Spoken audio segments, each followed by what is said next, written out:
प्रारंभिक अवस्था में जो हम प्रारंभ करते हैं चिंतन कहते हुए कल्पना से प्रारंभ होता है, लेकिन उसमें दृढ़ भाव रखिए। जैसे कोई कहता है ये तो पाषाण का विग्रह है, अरे पहले उसे कहा था ये भगवान है, ठाकुर जी हैं, ठाकुर जी हैं, ठाकुर जी हैं, उसके दिमाग के तंतु तंतु में भर दिया जाता है। और भगवान का स्वभाव कैसा मैंने बताया था आपको उस दिन, चक्रदादा ने लिखा शाम के स्वभाव में, ये लिखा चक्रदादा ने कि आप कैसे भी बेढंगे चित्र को भी ये कहेंगे कृष्ण ये तुम हो, तो श्याम सुंदर इतने भोले हाँ हाँ ये मैं हूँ, तो आप उसे स्वीकार कर लीजिए। फिर आपके लिए वो श्री विग्रह प्रभु का स्वयं प्रभु होते हैं। आप कोई नहीं कहते उन्हें, आप क्या करते हो, उनके लिए एसी लगाते हो, उन्हें पंखा झलते हो, उनके आगे क्यों?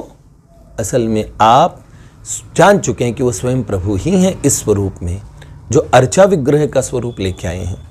वैष्णवों में भगवान का एक अवतार अर्चावतार भी होता है। तो जो पहले कल्पना का जो स्वरूप जिससे आप मानते हैं उसे प्रत्यक्ष भगवत स्वरूप भगवत लीलाओं को प्रत्यक्ष मान के आप व्यवहार करेंगे ना, फिर वो प्रत्यक्ष होने लगेगी। तो जो प्रारंभ में चिंतन करते हैं, जैसे आप लोग जब प्रारंभ करेंगे तो आपके लिए चिंतन होगा, आपको कल्पना करनी पड़ेगी अलग अलग प्रकार से, सुंदर सुंदर प्रकार से, बड़ी सुंदर कल्पनाओं से आप सुंदर उस राज्य का निर्माण कीजिए। उसमें निर्माता निर्देशक आप ही होंगे, हाँ सच में। किंतु इसके बाद में जो चिंतन स्वयमेव होने लगेगा, अचानक कुछ घटनाएं होंगी और आपका जब स्वरूप जागृत होगा। देखिए कई लोग समझते हैं स्वरूप, कई लोग कहते हैं आपके नारदे निकुंज में ही स्वरूप की बात होती है। अरे नहीं, हम तो ये कहते हैं कि नाली के कीड़े का, गली में घूमते कुत्ते का, उनका भी एक स्वरूप ऐसा है, वो भिन्न स्वरूप भिन्नांश से वो कीड़ा कुत्ता बन गया। बद्ध अवस्था में बद्ध जीव कूकर शूकर इत्यादि योनियों में भगवान का अंश जीव गिर गया, ऐसा हुआ। किंतु उसका एक अभिन्न स्वरूप हर जीव का एक अभिन्न नित्य सिद्ध स्वरूप है जो प्रभु के पास है। एक भिन्नांश एक अभिन्नांश, हमारा सह अस्तित्व है, हमारा भी वहां कोई स्वरूप है। जब किसी अनेक योनियों से में भ्रमित होते हुए घूमते फिरते, जब हम कभी श्री कृष्णोन्मुख होंगे, भगवत उन्मुख होंगे, अच्छा सबका श्री कृष्ण लीला में ही स्वरूप होगा? नहीं नहीं, अलग अलग भगवदीय स्वरूप, अनंत भगवत स्वरूप हैं। कई लोग कहते हैं ना, निराकार वाले कहते हैं हम सतखंड में जाएंगे, संत मत के लोग कहते हैं ना वहां निराकार परमात्मा है, उसके पास में सभी आत्माएं उसका अंश स्वरूप वो प्रभु से जाके मिलेंगी। तो उन्होंने जो स्वरूप की अनुभूति को चाहा, वो कैसी अनुभूति को चाहा? स्वरूप तो भगवान का नित्य सिद्ध स्वरूप है, किसी के अंदर में वो कभी क्या, अगर उसकी अनुग्रह भाव से उसने प्रभु को भजा है, तो गणेश जी महाराज की जो अनुभूति है भगवान गणपति की, भगवान सूर्य की तेजोपासना की है, शक्ति की शक्ति उपासना की है, अब मात्र उपासना की है उसने, भगवान महादेव की ज्ञानोपासना की है उसने, या प्रेमोपासना में श्री राघवेंद्र की, भगवान श्री हरि की शांत भाव से की है कि दास्य भाव से की है, कौन से भाव से की है, सख्य भाव से की है, तो अब श्याम सुंदर की और उपासना, फिर अंततः प्रेम में, माधुर्य प्रेम में भी प्रिया प्रियतम की यह उपासना।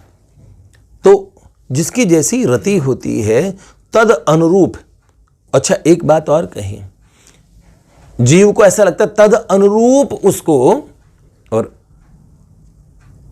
उपलब्धि होती है। तो इसमें तो आपकी रुचि का प्राधान्य हो गया, फिर आपकी रुचि जो होगी अब, पर हम तो कह रहे हैं एक नित्य सिद्ध आपका स्वरूप है, तो वो कहीं ना कहीं स्थित है। एक बात बोले, महर्षि अरविंद जो कहते थे ना, he who chooses the divine actually has been chosen by divine। यमे वेश वणुते तेन लभ्यस्त शेष आत्मा विवणुते तनुस्वाम, जिसका उन्होंने चयन किया है वो ही उनको चुनता है। तो ये समझ लीजिए, भगवान ने जिस स्वरूप का, जिस जीव का जैसे चयन किया है, उसका कैसा चयन किया, जैसा उसका वहां स्वरूप है।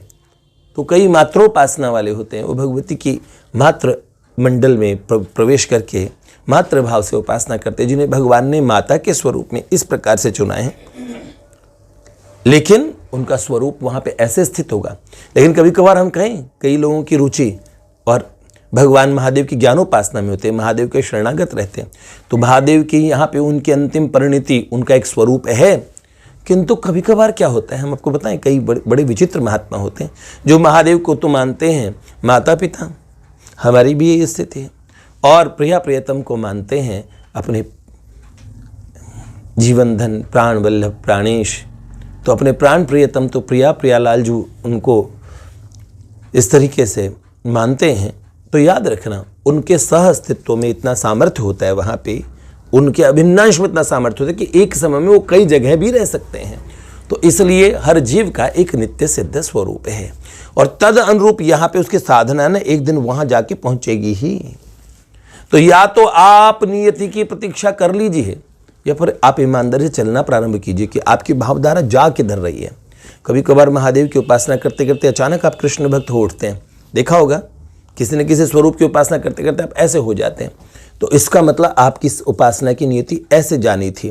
तो आपके सारे इष्ट, आपको जितने भी गुरु आपके लिए नियति, आपके लिए निसर्ग व्यवस्था कर रहे हैं कि आप अपनी स्वरूप उपलब्धि कर लें।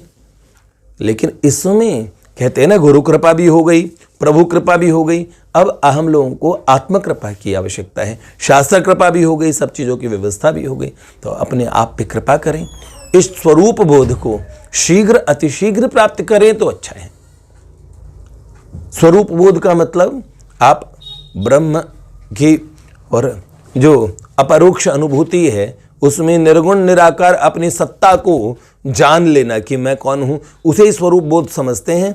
ऐसा इस भी सत्य है, पर इसके अतिरिक्त सत्य का एक हिस्सा और है जो हम समझने का प्रयास करेंगे, क्योंकि जो तो आकार को, नाम रूप को जो मिथ्या जान के पहले रिजेक्ट कर देते हैं, तो उनको स्वरूप बोध भी सत्ता अस्तित्व का ही होगा।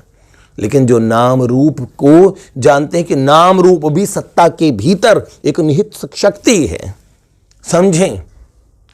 जब बीज प्रारंभ में दिखता है तो उसमें बढ़ के पेड़ का आकार दिखता है, पर आकार उसके अंदर में छिपा हुआ है, समझ लीजिए।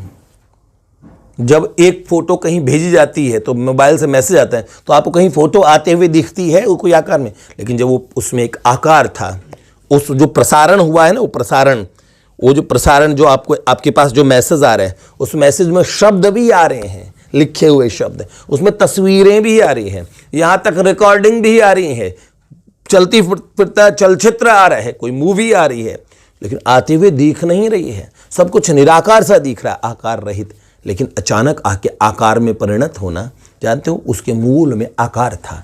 इसलिए सत्ता में आकार छिपा रहता है। हम तो कहते हैं सत्ता में सारी दिव्य इंद्रियां हैं, ये बात कहते ही हम पे कई लोग नाराज हो जाएंगे। तो हम लोग ऐसा शास्त्रार्थ, क्योंकि फिर तो बहुत आगे शास्त्र का कोई पार न पुराना हूँ को वेद हूँ को अंत नहीं, क्या कहेंगे भैया, वाणी तो अपार कहाँ कहाँ चित्त दीजिए। हम तो आपसे इतना कहेंगे, आप ध्यान से सुनिएगा। ये लीला अनुभूतियाँ जो है ये सिद्ध और विभूति की है, और हम प्रारंभ में साधक हैं तो हमारी साधकों के अनुरूप होगी। लेकिन हम सुनेंगे ना सिद्धों की अनुभूतियाँ, तो हमें बहुत ही लाभ होगा। इसलिए हम प्राची जी